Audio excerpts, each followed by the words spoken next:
arkadaşlar, örgü kanalıma hoş geldiniz. Kız çocuklar için pembe ve beyaz renkten çok güzel bir bebek takımı yaptım. Bugün bunu sizlere tanıtmak istiyorum. Bakın, takımın bu şekilde çok güzel bir saç bandı var. Her baş için uygun olan bir saç bandı. Yine bu takımın bir parçası olan bu şekilde çok güzel ve şık bir bebek şapkası var. Böyle şık ve güzel bir bolero hırkamız var bakın. Yapılışı çok kolay, bir günde örebileceğiniz bir bolero hırka.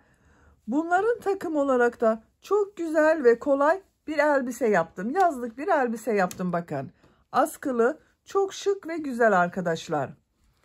Elbisenin etek bölümünde bu şekilde çiçeklerle süsledim. Ben bu elbisenin, şapkanın ve saç bandının anlatımlarını yaptım. YouTube kanalıma yükledim. Bunların anlatımlarının olduğu YouTube linkini bu izlediğiniz videonun açıklama bölümüne ben ekliyorum. Eğer siz de böyle güzel bir takım yapmak isterseniz bunların olduğu YouTube linklerine tıklayarak istediğinizi yapabilirsiniz. Biz bugün bu güzel ve şık bolero hırkamızı yapacağız arkadaşlar. Takımı ben 1-2 yaş arası bebekler için yaptım. Ama siz bu takımı yeni doğan bebek için de yapabilirsiniz. 7, 8, 9 her yaş çocuğunuz için yapabilirsiniz. Bu bolero hırkayı da her yaş çocuklarınız için uygulayabilirsiniz arkadaşlar. Yetişkinler için de yapıp kullanabileceğiniz güzel bir bolero hırka. Yeni doğan bebek için başlayacaksanız bu başlangıç zincir sayısını daha az yapabilirsiniz. Veya daha büyük çocuklar için yapacaksanız da bu başlangıç zincir sayısını birkaç zincir fazla başlayarak roba sırasında fazla yapabilirsiniz arttırmalarını. Bu şekilde daha büyük bir bolero hırka elde edebilirsiniz. Bolero hırkanın örgüsünde iplik olarak ben beyaz renk iplik kullanmayı tercih ettim. Elbiseyi pembe renk yaptığım için bolero hırkayı da beyaz renk yapmayı tercih ettim arkadaşlar. Bu şekilde bir beyaz iplik kullandım. Bir yumak tam bitmedi. Bir yumak ipliğe ihtiyacımız var. 100 gram 320 metre yazan bir iplik kullandım arkadaşlar. Tığ olarak da elimin sıklığına, ipliğin kalınlığına uygun olarak 5 numara 3 milimetre tığ kullandım. Siz daha büyük numaralı tığ da kullanabilirsiniz. Daha küçük numaralı tığ da kullanabilirsiniz.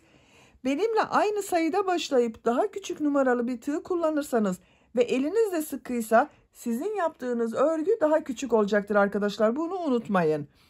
Tığ işi örgülerde çok sıkı yapmazsanız yaptığınız örgüler daha yumuşak ve daha güzel olacaktır. Benim elim örgülerimde çok sıkı değil arkadaşlar. Bakın, 1-2 yaş arası çocuk için anlatıyorum dedim. Standart ölçüde anlatıyorum. Bebeğiniz kilolu bir bebekse 6 aylık bir bebek için olur. Bebeğiniz ve çocuğunuz zayıf bir çocuksa 3 yaşına kadar çok rahat kullanılabilir bir ölçü arkadaşlar. Çocukların gelişimleri farklı olur.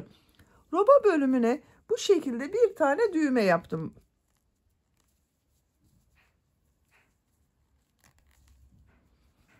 Bununla tutturuyorum. Çiçekler yaparak da süsledim. Bunun gibi çiçekler yapmak isterseniz bu videonun sonuna ben ekliyorum arkadaşlar bu çiçek yapımını.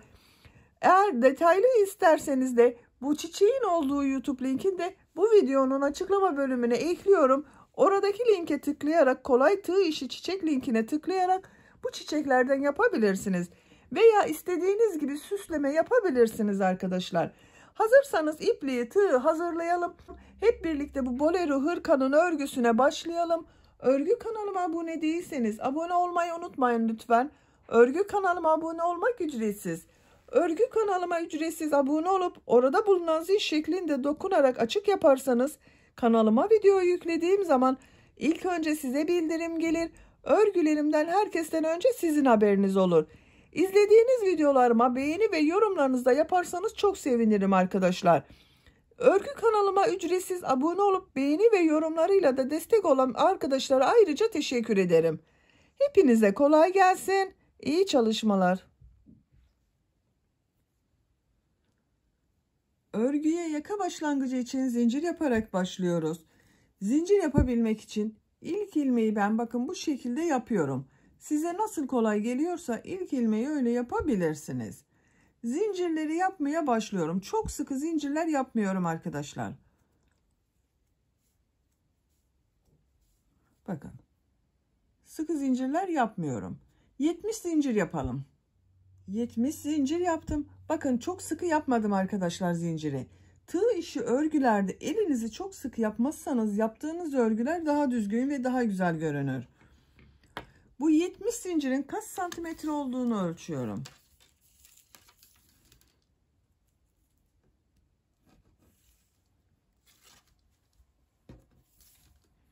Ölçtüğüm zaman 29 santimetre zincir uzunluğu var. Benim elimin sıklığına, ipliğin kalınlığına uygun olarak 70 zincir 29 santimetre geldi. Sizin elinizin sıklığına göre daha fazla zincir yapmanız gerekebilir arkadaşlar veya daha az zincir yapmanız gerekebilir. Tığ üzerine iplik alıyorum. 3 ilmek atlıyorum. 1, 2, 3, 4. ilmek içine trabzan yapıyorum. Bu zincirler üzerine bir sıra trabzan sırası yapacağız. Diğer zincirler üzerine de trabzan yaparak devam ediyorum. Her zincir üzerine bir trabzan yapıyorum.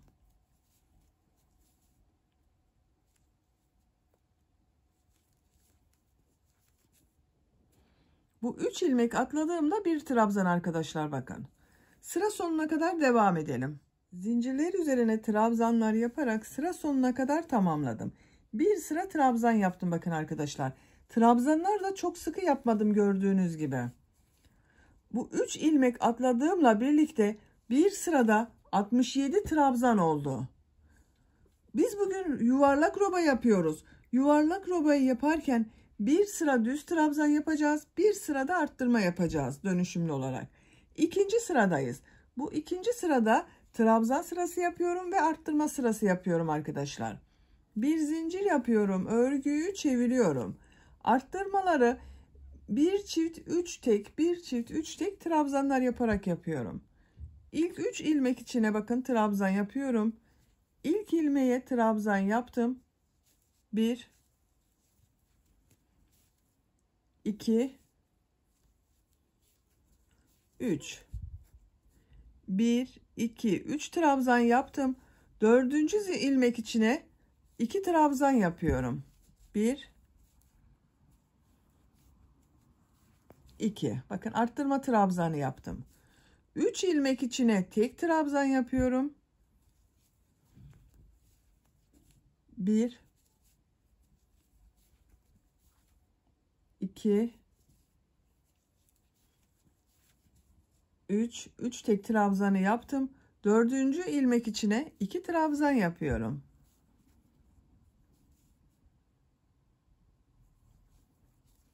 Aynı ilmeğe yaptım bakın. 3 tek trabzan yapıyorum. 1 2 3 4. ilmeğe 2 trabzan yapıyorum. Bakın bu şekilde. 3 tek bir çift, 3 tek bir çift trabzanlar yapıyoruz. Sıra sonuna kadar devam edelim. Sıra sonuna kadar tamamladım. Sıra sonunda da bakın bu çift yaptığım trabzandan sonra 3 ilmeğe birer tane trabzan yaptım. Bu sırada arttırmalar yaptık. Kaç arttırma yaptığımı sayıyorum arkadaşlar. Bakın başlangıçta 1 2 3 4 5 6 7 8 9 10 11 12 13 14 15 16 bir sırada 16 arttırma yaptım. Başlangıçta 67 trabzan ile başladım. 16 arttırma yaptım. Bu bir sıra üzerinde 83 trabzan oldu. Üçüncü sıradayız. Üçüncü sırada arttırma yapmadan her ilmek üzerine bir defa trabzan yapıyorum. Bakın her ilmeğe bir trabzan yapıyorum. Arttırma yapmıyorum bu sırada.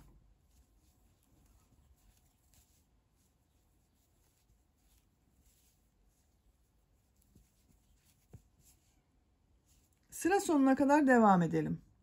Her ilmek üzerine birer defa trabzan yaparak sıra sonuna kadar tamamladım. Bu bir sıra üzerinde toplam 83 trabzan var arkadaşlar. Dördüncü sıradayız. Dördüncü sırada tekrar arttırma yapacağız. Dördüncü sırada yine bir çift 3 tek, bir çift 3 tek trabzan yapacağız. Bakın bir zincir yapıyorum, örgüyü çeviriyorum. İlk 3 ilmek içine trabzan yapıyorum. 1 2 3 dördüncü ilmek içine 2 trabzan yapıyorum.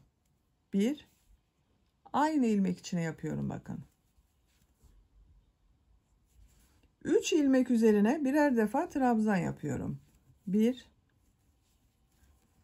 2 3 dördüncü ilmek içine 2 trabzan yapıyorum. Bu şekilde 3 tek bir çift 3 tek bir çift trabzanlar yapıyoruz. Sıra sonuna kadar devam edelim. Dördüncü sırada yine arttırmalar yaparak bakın sıra sonuna kadar tamamladım. 3 tek bir çift 3 tek bir çift trabzanlar yaptım. Sıra sonunda bakın 3 tek trabzan yaptım.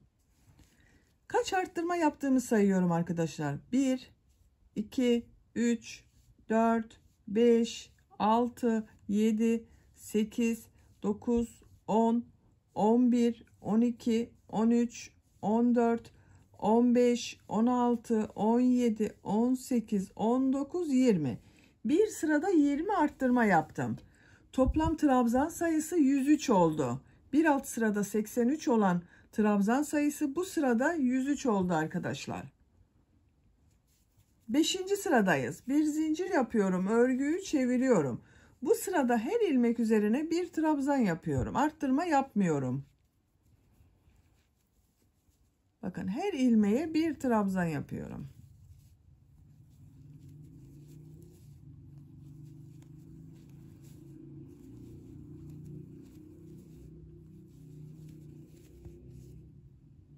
Sıra sonuna kadar devam edelim. Her ilmek üzerine birer defa trabzan yaparak sıra sonuna kadar tamamladım. Bu bir sıra üzerinde toplam 103 trabzan var arkadaşlar. 6. sıradayız. Bir zincir yapıyorum, örgüyü çeviriyorum. Bu sırada yine 3 tek bir çift 3 tek bir çift trabzanlar yaparak arttırma sırası yapıyorum. İlk 3 ilmek üzerine trabzan yapıyorum. 2 3 dördüncü ilmeğe 2 trabzan yapıyorum. 1 2 3 tek trabzan yapıyorum.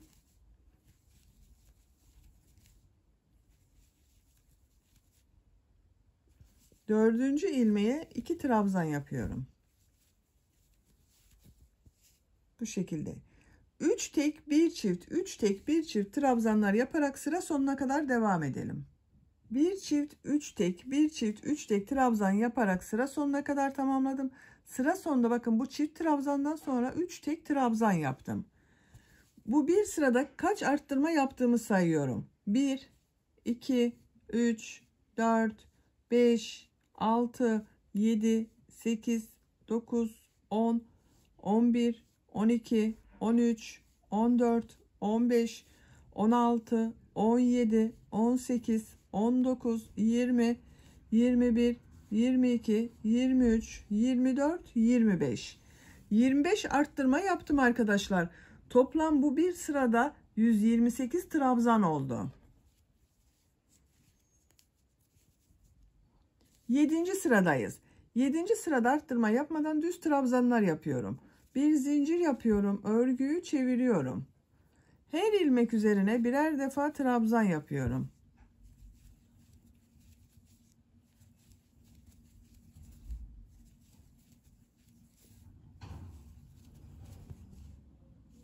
Sıra sonuna kadar devam edelim. Her ilmeğe birer defa trabzan yaparak sıra sonuna kadar tamamladım. Bu bir sıra üzerinde toplam 128 trabzan var arkadaşlar. 8. sıradayız. Bir zincir yapıyorum, örgüyü çeviriyorum. Bu sırada tekrar arttırmalar yapacağız. İlk 3 ilmek üzerine trabzan yapıyorum. Aynı şekilde bir çift 3 tek trabzanlar yapıyoruz bak. 2 3 dördüncü ilmeğe 2 trabzan yapıyorum. 1 2 3 ilmek üzerine birer defa trabzan yapıyorum.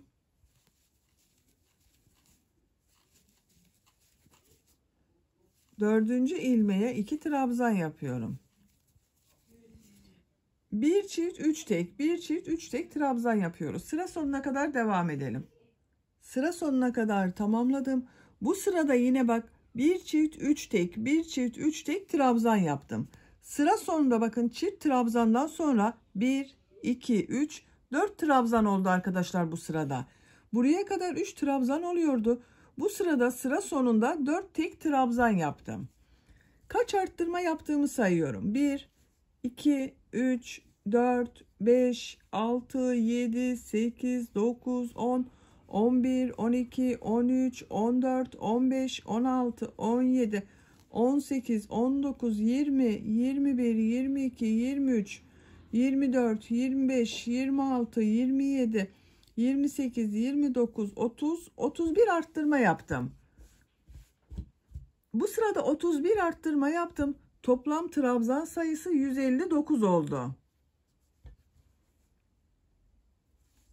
9. sıradayız. 9. sırada arttırma yapmadan her ilmeğe bir trabzan yapıyorum. Bir zincir yapıyorum. Örgüyü çeviriyorum. İlk ilmek üzerine bakın trabzan yapıyorum. Diğer ilmekleri de trabzan yaparak devam ediyorum.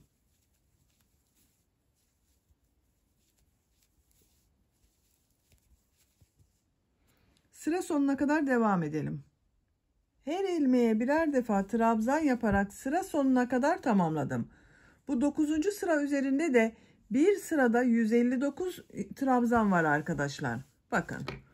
Robanın şekli bu şekilde oldu. Yuvarlak bir roba elde ettik. Bir düz bir arttırma sırası, bir düz bir arttırma sırası yapıyoruz. Bu şekil oldu. Bakın katladığımız zaman da böyle. 10. sıradayım. 10. sırada arttırma sırası yapıyorum. Bir zincir yapıyorum, örgüyü çeviriyorum. Yine 3 tek bir çift trabzanlar yapıyorum. İlk 3 trabzanın üzerine trabzan yapıyorum. 1 2 3 4. ilmeğe 2 trabzan yapıyorum. 1 2 3 tek trabzan yapıyorum.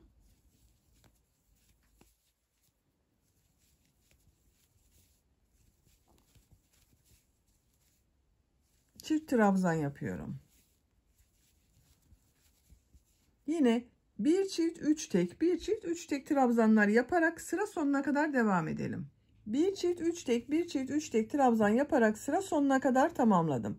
Sıra sonunda bakın çift trabzandan sonra 1 2 3 tek trabzan oldu.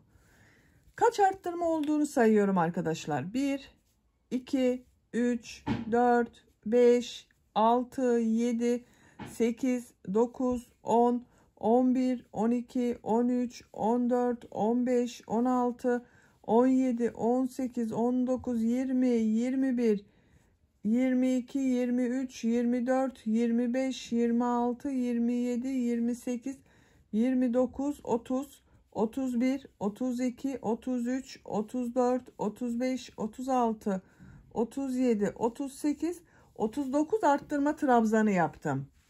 Bu bir sıra üzerinde 198 trabzan oldu. Bakın. Burası birleşiyor. Arttırma yaptıkça birleşiyor arkadaşlar roba. 11. sıradayız. 11. sırada her ilmek üzerine birer defa trabzan yapıyorum.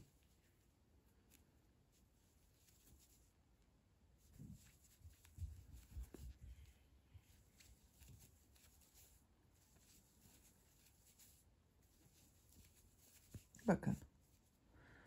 Siz bunu daha küçük bebek için yapıyorsanız bu sıradan itibaren model yerleştirmeye başlayabilirsiniz. Şöyle bakın birleştirdiğimiz zaman bu şekilde. Her ilmeğe birer defa trabzan yaparak sıra sonuna kadar devam edelim. Sıra sonuna kadar tamamladım. Bu sırada her ilmeğe birer defa trabzan yaptım arkadaşlar. Bakın.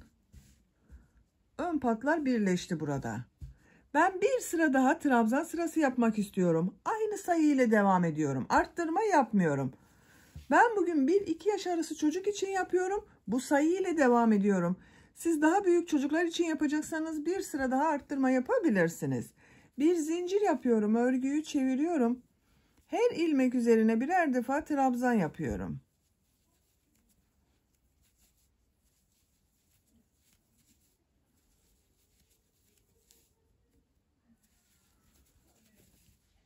Sıra sonuna kadar devam edelim. Sıra sonuna kadar her ilmeğe birer defa trabzan yaptım, tamamladım.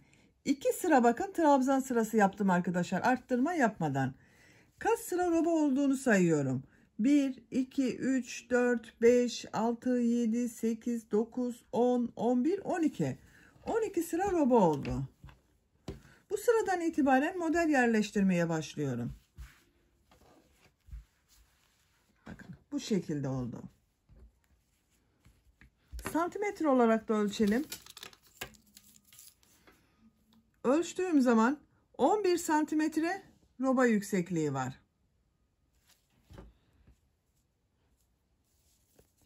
Bir zincir yapıyorum. Örgüyü çeviriyorum.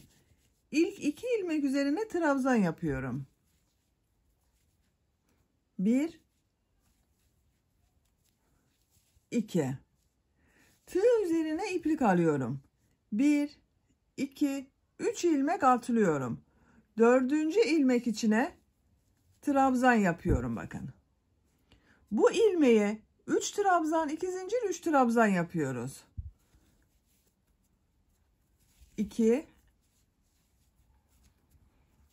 3, 2 zincir yapıyorum.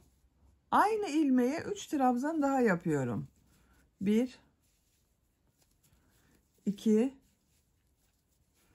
3. Tığ üzerine iplik alıyorum. 3 ilmek atlıyorum. 4. ilmeğe 3 trabzan, 2 zincir, 3 trabzan yapıyorum.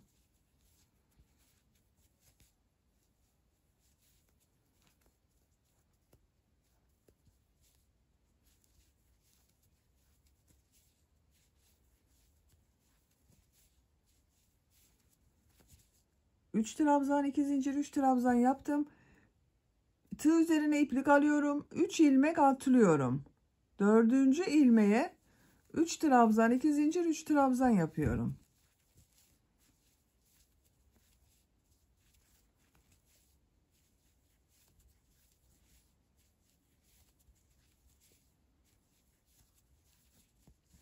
Bu şekilde bakın, çok kolay model arkadaşlar. Sıra sonuna kadar modeller yerleştirerek devam edelim. Sıra sonunda bu 2 ilmek üzerine yine başlangıçta yaptığımız gibi 2 tane trabzan yapacağız. Oraya kadar devam edelim. Modelleri yaparak sıra sonuna kadar tamamladım. Son modelden sonra bakın burada 1, 2, 3, 4 ilmek kaldı. 2 ilmek atlıyorum. Son 2 ilmeğe trabzan yapmam gerekiyor arkadaşlar. 2 ilmek atlıyorum. Son 2 ilmek üzerine trabzan yapıyorum. Sıra başında bakın 2 trabzandan sonra 3 ilmek atladım, model yaptım. Burada 2 ilmek kaldı arkadaşlar. Şöyle birleştirdiğimiz zaman çok bir sorun olmayacaktır. Model sırasını tamamladık. Model bu şekilde oluyor bakın. Bir sıraya kaç model yaptığımı sayıyorum. Bu sıradan itibaren kolları gövdeden ayırıyorum. 2, 4, 6, 8, 10, 12, 14, 16, 18, 20, 22, 24, 26, 28, 30, 32, 34, 36, 38, 40, 42, 44, 46, 48 model var. Bir sıraya 48 model oldu. Kol bölümlerini işaret yapalım. Ön bölümleri işaretliyorum bakın. 1, 2, 3, 4, 5, 6, 7. 7 model sayıyorum. 8.'ye şu şekilde bakın ortaya işaret taktım. 2, 4, 6, 7. Kol bölümü için 10 model işaret yapıyorum. 2, 4, 6, 8, 10. Buraya da bir işaret yapıyorum. Kol bölüm için bakın şöyle 10 model ayırdım arkadaşlar. Arka bölüm ön bölümün 2 katı yapıyorum. Buraya 7 model yaptım. Arka bölüme 14 model yapıyorum. 2, 4, 6, 8, 10, 12, 14. İşaret yapıyorum. Bu kolda 10 model işaret yaptım kol için. Buraya da 10 model işaret yapıyorum. 2, 4, 6, 8, 10.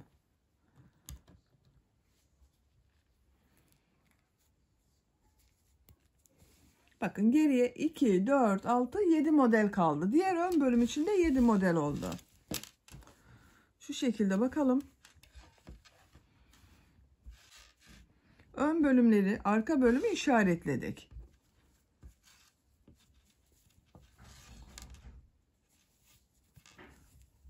Bir zincir yapıyorum. Örgüyü çeviriyorum. İlk ilmek üzerine trabzan yapıyorum. İkinci ilmek üzerine de trabzan yapıyorum. 2 ilmek üzerine trabzan yaptım. Tığ üzerine iplik alıyorum. Model ortasında bulunan bu 2 zincirli boşluğa 3 trabzan, 2 zincir, 3 trabzan yapıyorum. 2 zincir yapıyorum. 3 trabzan yapıyorum. Tığ üzerine iplik alıyorum. Diğer model ortasına da 3 trabzan, 2 zincir, 3 trabzan yapıyorum.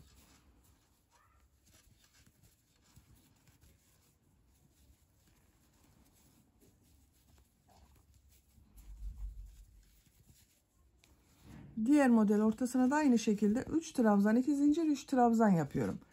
Bu işaret yaptığım yere kadar devam edelim.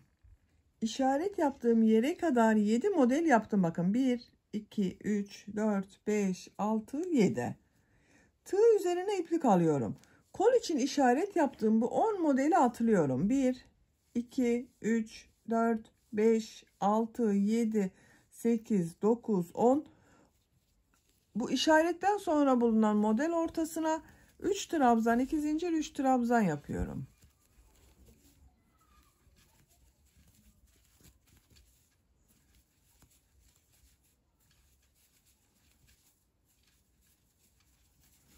Diğer model ortasına da 3 trabzan, 2 zincir, 3 trabzan yapıyorum.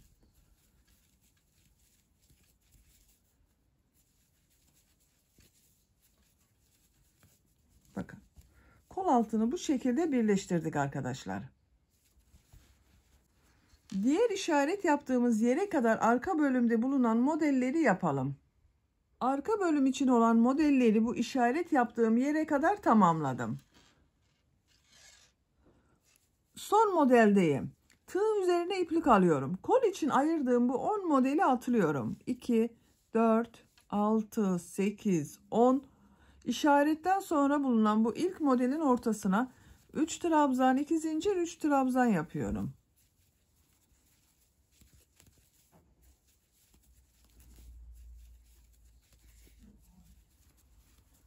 Üç trabzan, 2 zincir, 3 trabzan yaptım. Bakın kolu da burada birleştirdim arkadaşlar. Ön ve arka bölümü. Diğer model ortasına da 3 trabzan, 2 zincir, 3 trabzan yapıyorum. Sıra sonuna kadar devam edelim. Ön bölümde modelleri yaparak bakın sıra sonuna kadar tamamladım. 1, 2, 3, 4, 5, 6, 7 model yaptım. Sıra sonunda 2 trabzan var. Bunların üzerine trabzan yapıyorum. 1, 2. Bakın arkadaşlar. Bu sırada kol bölümlerini ayırdık. Ön ve arka bölümü birleştirdik.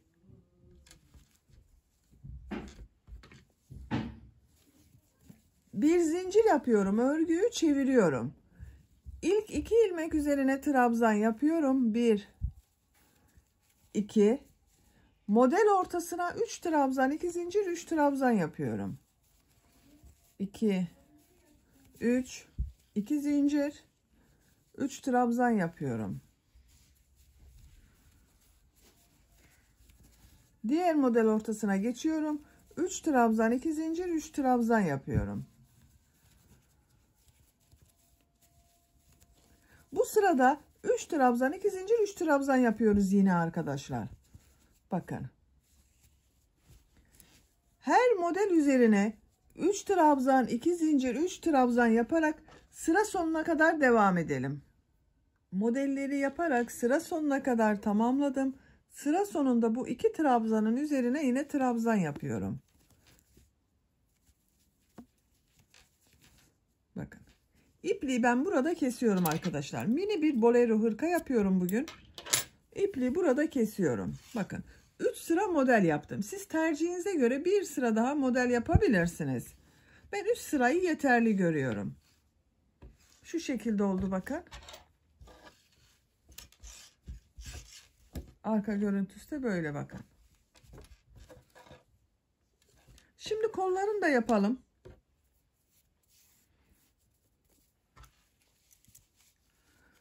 Bu kol altında yaptığım, bakın bu birleştirme yaptığım bir ilmek var. Bu ilmekten ipliği bir defa bağlıyorum.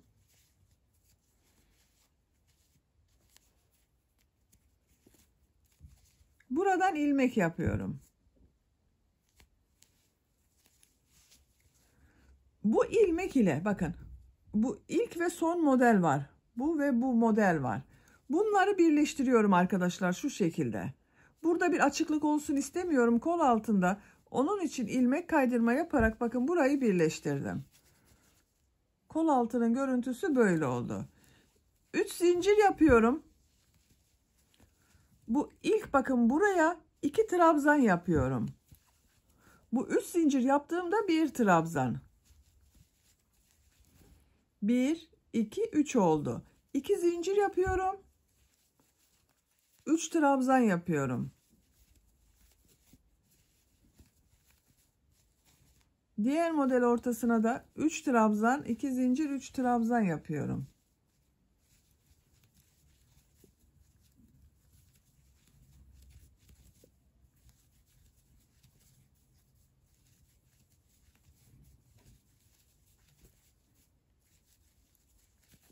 Bakın bu şekilde. Gövdede yaptığımız modeli kolda devam ediyoruz. Sıra sonuna kadar devam edelim. Kol çevresinde modelleri yaparak bakın sıra sonuna kadar tamamladım.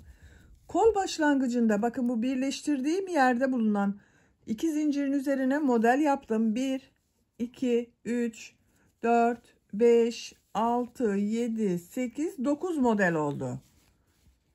9 modeli tamamladım. 10. modeli bakın bu birleştirdiğim bu modele yapıyorum arkadaşlar. Bu 2 zincirin üzerine de 3 trabzan, 2 zincir, 3 trabzan yapıyorum. 2, 3. 2 zincir yapıyorum. 3 trabzan yapıyorum. 1, 2, 3. Bu son yaptığım modeli, ilk yaptığım bu modelin bakın bu ilmek ile ilk yaptığım ilmek ile ilmek kaydırma yaparak sırayı birleştiriyorum.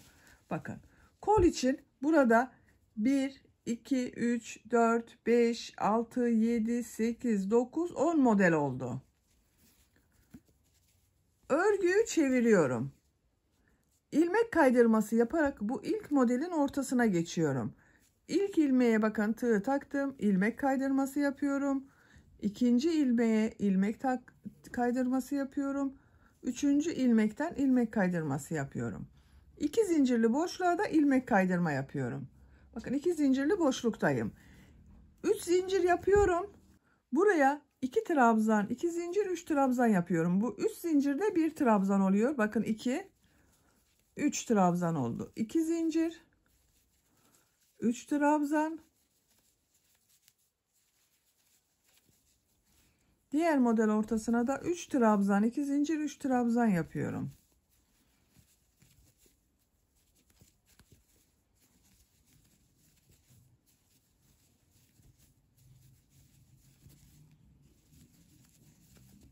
Bu şekilde bakın. 3 trabzan, 2 zincir, 3 trabzan model yapıyoruz. Sıra sonuna kadar devam edelim. Sıra sonuna kadar tamamladım. Son model ile ilk yaptığım bu modeli ilmek kaydırma yaparak birleştiriyorum. Örgüyü çeviriyorum. Bakın ilmek kaydırması yaparak Bu ilk modelin ortasına geçiş yapıyorum arkadaşlar. Siz isterseniz örgüyü çevirmeden düz taraftan yaptığınız bu sırayı düz döne döne de yapabilirsiniz. Ben burada yaptığım model ile görüntü farklılığı olmasın diye kolda da örgüyü çevirerek örüyorum. Tercihinize göre çevirmeden düz olarak da devam edebilirsiniz. İlk ilmekten ilmek kaydırma yapıyorum. İkinci ilmekten ilmek kaydırma yapıyorum. Üçüncü ilmekten ilmek kaydırma yapıyorum. 2 zincirli boşluğa ilmek kaydırma yaptım. 3 zincir yapıyorum. 2 trabzan yapıyorum. 2 zincir yapıyorum. 3 trabzan yapıyorum. Diğer model ortasına geçiyorum. 3 trabzan, 2 zincir, 3 trabzan yapıyorum. Bakın arkadaşlar, kolun örgüsü bu 10 modeliyle devam edecek. Tercihinize göre istediğiniz kadar sıra sayısını yapabilirsiniz. Diğer kolu da başlayalım. 2 kolun örgüsünü birlikte devam ederiz. Bakın tekrar gösteriyorum. Kol altında bulunan bakın birleştirme yaptığımız bu ilmek var. Buradan ipliği bir defa bağlıyorum. İpliğin diğer ucunu aldım ben. Buradan ilmeği bakın bir ilmek yapıyorum. Bu iki modeli bakın ilk başta ve sonda bulunan bu modelleri şu şekilde takıyorum. Karşıdan da modele takıyorum. İlmek kaydırma yaparak bunları birleştiriyorum. Burada boşluk olmasın diye birleştiriyoruz arkadaşlar. 3 zincir yapıyorum. Bu ilk modelin ortasına 3 trabzan, 2 zincir, 3 trabzan yapacağız. Bakın 2 trabzanı yaptım. Bu 3 zincirde 1 trabzan. 2 zincir yapıyorum. 3 trabzan yapıyorum. Diğer modele geçiyorum. 3 trabzan, 2 zincir, 3 trabzan yapıyorum. Bu şekilde. Sıra sonuna kadar devam edelim. Sıra sonunda bakın buraya da 3 trabzan, 2 zincir, 3 trabzan yapacağız. 10 model olacak arkadaşlar kol örgüsünde. Bu kolun aynısını başlıyoruz. Her iki kolun örgüsünü istediğimiz kadar sıra sayısını tekrarlayarak tamamlayalım. Hırkanın kol örgüsünü 15 model sırası olarak tamamladım. Sayıyorum bakın 1, 2, 3, 4, 5, 6, 7, 8, 9, 10, 11, 12, 13, 14, 15. 15 model sırası oldu arkadaşlar. Bu yükseklik benim yapacağım ölçü için yeterli. Siz tercihinize göre bir sıra fazla da yapabilirsiniz, eksik de yapabilirsiniz. Diğer kolun örgüsünü de tamamladım. Bunda bakın 1, 2, 3, 4, 5, 6, 7, 8, 9, 10, 11, 12, 13, 14, 15 sıra yaptım. Uç bölümde pembe renk iplik ile dilim modelleri yaptım. Bu bolero hırkayı ben bebek takımı için yaptım. Bu renk bir pembe elbise yaptım. Ona takım olsun diye bu bolero hırkayı yapıyorum. Beyaz renk ile çalıştım. Bu kenarında bulunan dilim modellerini pembe renk ile yapmak istiyorum. Bakın en son sırada 3 trabzan, 2 zincir, 3 trabzan şeklinde modelleri yaptım. İlmek kaydırma yaparak burada birleştirdim. Bu ilk model ortasından pembe renk iplik bir defa bağlıyorum.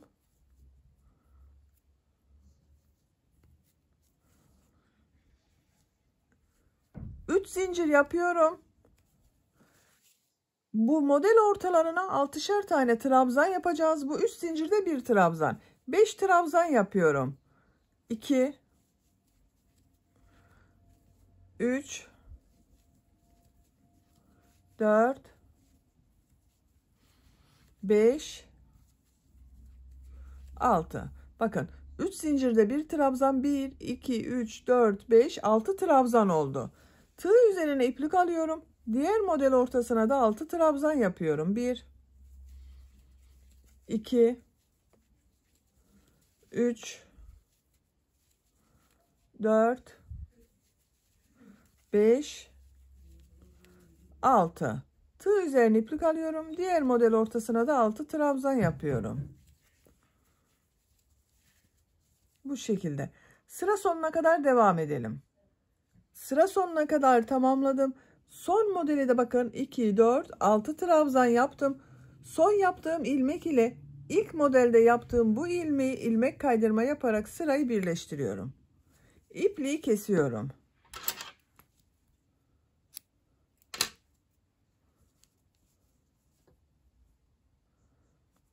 İlmeğin içerisinden çektim. Bakın arkadaşlar, kol ucunu tamamladım. Şimdi çevresinden de dilim modelleri yapıyorum. Yakanın bu ucundan başlıyorum bakın. Yine pembe renk iplik ile devam ediyorum. Siz hangi renk iplik isterseniz o renk iplik ile devam edebilirsiniz. Buradan bir defa bağlıyorum.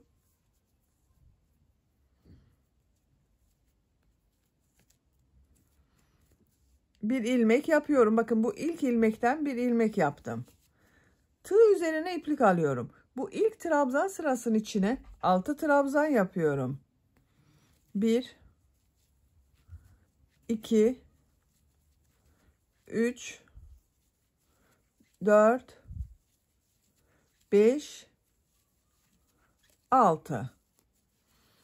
Tığ üzerine iplik almadan bu trabzan sırasını atlıyorum. Bakın buraya, bu ilmeğe sık iğne yapıyorum. Tığ üzerine iplik alıyorum. Bu trabzan sırasını atlıyorum. Buraya 6 trabzan yapıyorum. 1 2 3 4 5 6. Sık iğne yapıyorum. Tığ üzerine iplik alıyorum. Buraya bakın, bu ilmeğe 6 trabzan yapıyorum. 1 2 3 4 5 6. Sık iğne yapıyorum. 6 trabzan yapıyorum. Bu model aralarındaki sıklık sizin tercihinize göre daha sık da daha aralıklı da olabilir arkadaşlar. 2 3 4 5 6. Sık iğne yapıyorum. 6 trabzan yapıyorum.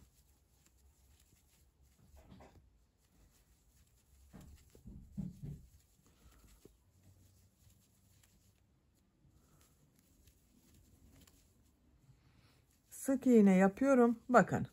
Görüntüsü böyle oluyor. Buraya kadar bakın, ön bölümde 5 model yaptım. Buradayım. Bakın burada trabzan yapmıştım. Buraya da 6 trabzan yapıyorum.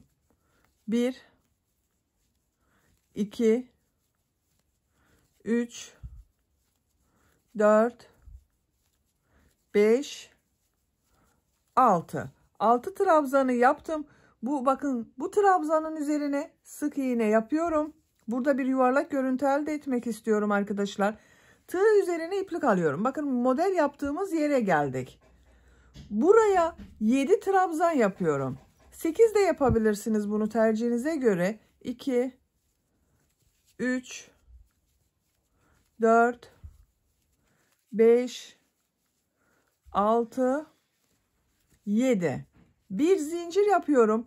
2 model ortasına sık iğne yapıyorum. Bir zincir yapıyorum. Diğer model ortasına 7 trabzan yapıyorum. 2 3 4 5 6 7. Bir zincir yapıyorum. 2 model ortasına sık iğne yapıyorum. Bir zincir yapıyorum. Diğer model ortasına da 7 trabzan yapıyorum.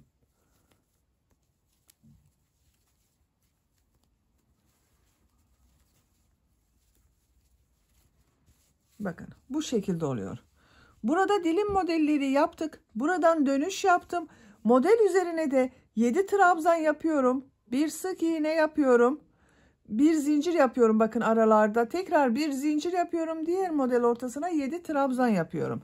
Bu şekilde devam edelim. Burada da aynı şekilde, burada kaç model yaptıysanız bakın, buraya 2 4 6 model yaptım. Buraya da 6 model yapmamız gerekiyor arkadaşlar, düzgün görünebilmesi için. Bu uç noktaya kadar devam edelim. Pembe renk iplik ile modelleri yaparak yakanın diğer uç noktasına kadar tamamladım. Bakın buraya kadar tamamladım arkadaşlar. Bu model bölümünde de 7 trabzandan oluşan modelleri yaptım. 2 model ortasına sık iğne olarak tutturdum bakın. Bu yakanın ucundayım. Bakın diğer ön patta burada 1, 2, 3, 4, 5, 6 model yaptım. 6 trabzandan oluşan. Buraya da 1, 2, 3, 4, 5, 6 model yaptım. 2, 4, 6 trabzandan oluşan. Son yaptığım modeli bu ilk yaptığım bakın ilmeğe, yakanın başlangıcında bulunan ilmeğe sık iğne yapıyorum. Yakanın çevresinde de minik pıtırcıklar yapıyorum. 2 zincir yapıyorum. Aynı ilmeğe sık iğne yapıyorum. Bir ilmek atlıyorum. İkinci ilmeğe bir sık iğne, 2 zincir, bir sık iğne yapıyorum. Bir ilmek atlıyorum. İkinci ilmeğe bir sık iğne, 2 zincir, bir sık iğne yapıyorum. Bir ilmek atlıyorum. İkinci ilmeğe bir sık iğne, 2 zincir, bir sık iğne yapıyorum. Bu şekilde minik pıtırcıklar yapıyorum bakın. Buraya düğme iliği yapmadım arkadaşlar. Düğme dikeceğiz buraya. Bakın bu trabzan yaptığım boşluklardan ilik olarak kullanmak istiyorum ben. Siz isterseniz burada zincir yaparak düğme iliği de yapabilirsiniz. Pıtırcık modelleri yaparak yakanın diğer uç noktasına kadar devam edelim. Yakanın çevresinde pıtırcık modelleri yaparak bakın sıra sonuna kadar tamamladım. Bu son yaptığım pıtırcık modelini ilk yaptığım bu modele ilmek kaydırma yaparak sırayı birleştiriyorum. Bakın bu şekilde oldu. İpliği kesiyorum.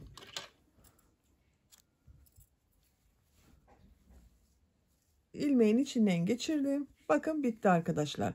Bakın buraya da bir tane düğme diktim.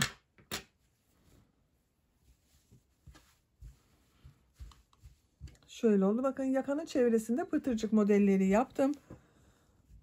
Modellerin çevresinde de trabzanlardan oluşan dilim modellerini yaptım. Hırkanın örgüsünü tamamladık. Bakın diktiğim bu düğmeyi burada şu trabzan yapmıştık, modeller yapmıştık. Onun istediğimiz boşluktan takabiliriz. Bakın bu şekilde oldu. Bolero hırkayı bitirdik. Bunu istediğimiz gibi süsleyebiliriz. Ben bugün bu şekilde çiçekler hazırlıyorum bakın arkadaşlar. Bu çiçeklerin örgüsü çok kolay. Bunu şuraya dikmek için çiçekler hazırlıyorum. Gelin hep birlikte bunun yapılışını size anlatayım arkadaşlar. Çiçeklerin örgüsünü beyaz renk iplik ile yapıyorum ben arkadaşlar. Siz istediğiniz rengi kullanabilirsiniz. Bakın bu şekilde beyaz bir iplik kullanıyorum. İplikte hangi ip varsa o iple yapabilirsiniz bunu. Bebek iplikleriyle yapabilirsiniz. Patik iplikleriyle yapabilirsiniz. Merserize ipliklerle, koton iplerle, her türlü iplik ile yapabilirsiniz.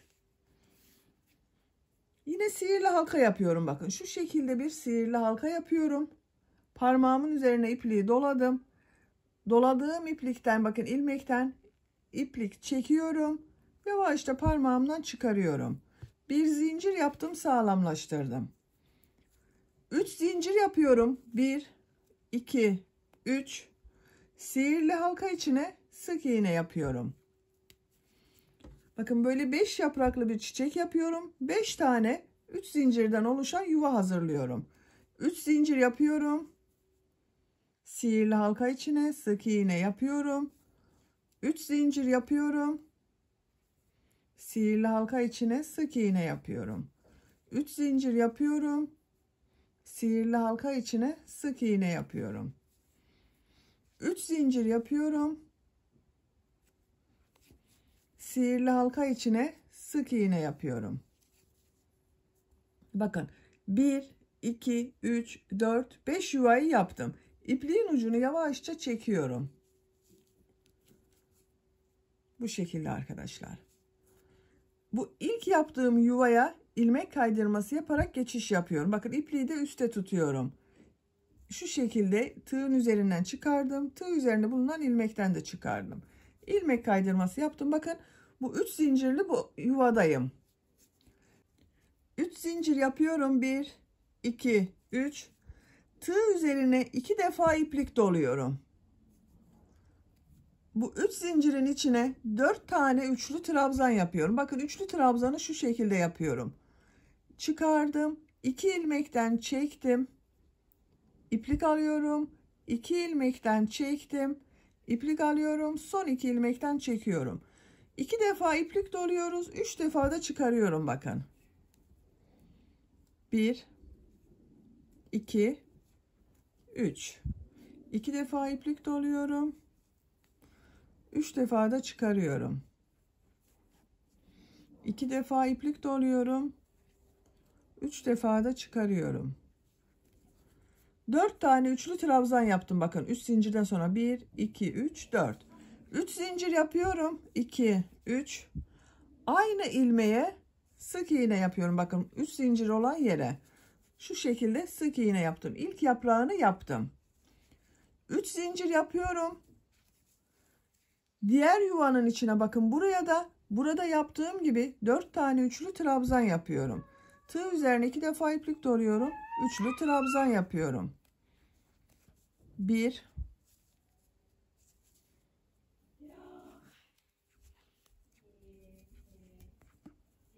2 3 4. 4 tane üçlü trabzanı yaptım. 3 zincir yapıyorum. Aynı yere sık iğne yapıyorum. Bakın. 3 zincir yapıyorum. 2 3. Diğer yuvanın içine de 4 tane üçlü trabzan yapıyorum. 1 2 3 4. 3 zincir yapıyorum. Sık iğne yapıyorum bakın aynı yuvanın içine. Şöyle bakalım, bakın 3 yaprağını yaptık. Geriye 2 yuva kaldı. 3 zincir yapıyorum. Bu yuvanın içine de 4 tane üçlü trabzan yapıyorum.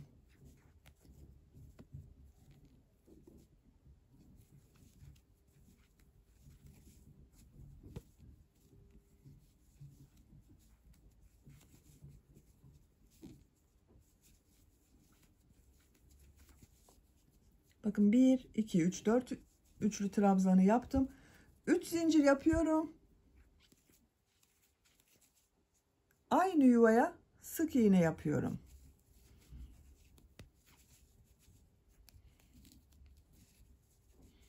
Üç zincir yapıyorum. Bu son yuvanın içine de 4 tane üçlü trabzan yapıyorum. 1 2 3 4. Bakın 1 2 3 4 yaptım. 3 zincir yapıyorum. Aynı yuvaya sık iğne yapıyorum. Bakın 5 yaprağını bitirdik. İlk yaptığım, bakın bu ilmek ile ilmek kaydırma yaparak 2 yaprağı birleştiriyorum arkadaşlar. İpliği kesiyorum. Biraz uzun bırakıyorum. Bunu dikeceğiz çünkü. Dikeceğimiz yere göre bakın şu şekilde iplik bırakarak çektim, içinden çıkardım. Bakın çiçeğimiz hazır. Gördüğünüz gibi çok kolay bir çiçek yapımı arkadaşlar bu. Bu çiçeği bunun gibi hazır çiçeklerle süsleyebilirsiniz. Bakın bu şekilde kurdele ile yapılmış hazır çiçekler var. Bunu buraya dikebilirsiniz. Bakın bu şekilde iğneye iplik takarak dikebilirsiniz. Veya bunun gibi ip ile yaptığımız tomurcuk modelini yapabilirsiniz. Gelin bu tomurcuğu birlikte yapalım. Bakın pembe renk iplik ile yapıyorum yine. Yine minik bir sihirli halka yapıyorum. Sihirli halkadan ilmek aldım.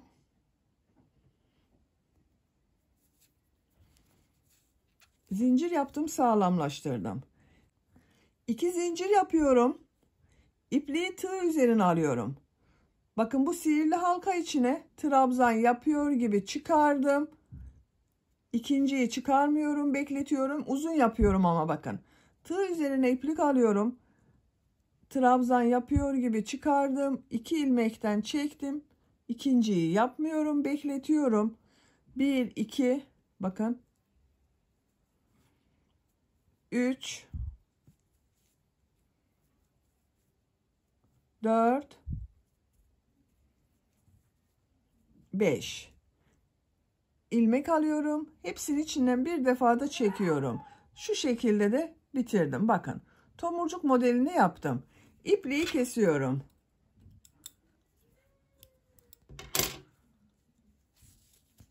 İçinden çektim. Bu sihirli halkanın olduğu ipliği de çekiyorum arkadaşlar şu şekilde. Bakın tomurcuk hazır. Bu tomurcuğu hazırladığım bu çiçeğin bakın şu yuvalar vardı. Yuvanın birinden ipliğin ucunu çekiyorum. Tam karşısında olan yuvadan da diğer ucunu çekiyorum.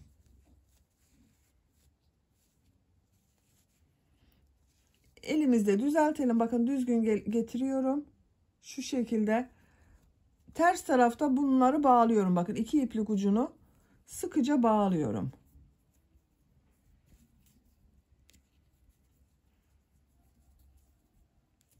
Birkaç defa bağlarsanız daha sağlam olur. İpliği kesiyorum. Bakın çiçek hazır. Dediğim gibi ister bunun gibi tomurcuk yapabilirsiniz. İsterseniz bu şekilde çiçekler yapabilirsiniz. Bakın böyle istediğiniz yerde kullanabilirsiniz bu çiçekleri. Yaptığım bakın örgü çiçekleri de roba bölümüne diktim arkadaşlar. Bu şekilde bakın. 2 bu tarafına 2 bu tarafa çiçek yaptım. Siz bunu istediğiniz gibi süslemesini yapabilirsiniz. Çok güzel oldu gördüğünüz gibi hırka. Çok şık ve güzel oldu. Ölçülerini size söylüyorum. Bitmiş olarak. Bakın kol altının buradan diğer uç noktaya kadar ölçüyorum. 27 santimetre. Yüksekliğini ölçüyorum. Omuzdan uç noktaya kadar olan yükseklik 18 santimetre. Kol yüksekliğini ölçüyorum arkadaşlar. Kol altından 17 santimetre. Omuzdan itibaren tam yüksekliğini ölçüyorum. 29 santimetre. Ben bugün ucunu bileklikli yapmadığım için çok uzun bir kol yapmayı tercih etmedim arkadaşlar. Şık dursun diye çok uzun bir kol yapmayı tercih etmedim. Böylece bir örgü anlatımının da sonuna gelmiş oldum. Beni dinlediğiniz ve izlediğiniz için hepinize çok teşekkür ederim. Örgü kanalıma abone değilseniz abone olmayı unutmayın lütfen. Örgü kanalıma abone olmak ücretsiz. Örgü kanalıma ücretsiz abone olup orada bulunan zil şeklinde dokunarak açık yaparsanız kanalıma videoyu yüklediğim zaman ilk önce size bildirim gelir. Örgülerimden herkesten önce sizin haberiniz olur. İzlediğiniz videolarıma beğeni ve yorumlarınızı da yaparsanız çok sevinirim arkadaşlar. Sizlerle yeni örgülerde görüşmek dileğiyle. Hoşça kalın, sevgiyle kalın.